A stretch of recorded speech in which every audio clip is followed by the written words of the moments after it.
হালিশহরে থানা হেফাজতে নিহত এক তৃণমূল কর্মীর পরিবারের সঙ্গে দেখা করতে গিয়ে স্থানীয়দের ক্ষোভের মুখে পড়লেন প্রাক্তন মুখ্যমন্ত্রী মমতা বন্দ্যোপাধ্যায়। সেই ছবি আপনাদের সামনে রেখেছিলাম।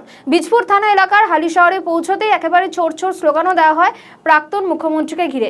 তারপরই সোশ্যাল মিডিয়ায় কুণাল ঘোষ তিনি সরব হয়েছেন। কি বলেছেন শোনাবো।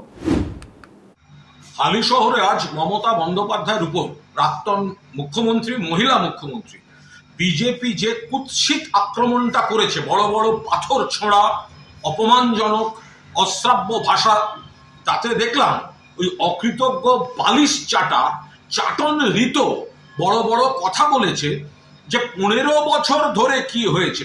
আরে 15 বছর চাটন ঋত, অপদার্থ, অকৃতজ্ঞ, বেঈমান, গদ্দার, একটা রেপের মামলার আসামি সিপিএম লাথি মেরে বার করেছিল, তৃণমূল কংগ্রেস আশ্রয় দিয়েছিল, ভুল করেছিল, আমাদের আপত্তি শোনেনি, কিন্তু আশ্রয় দিয়েছিল।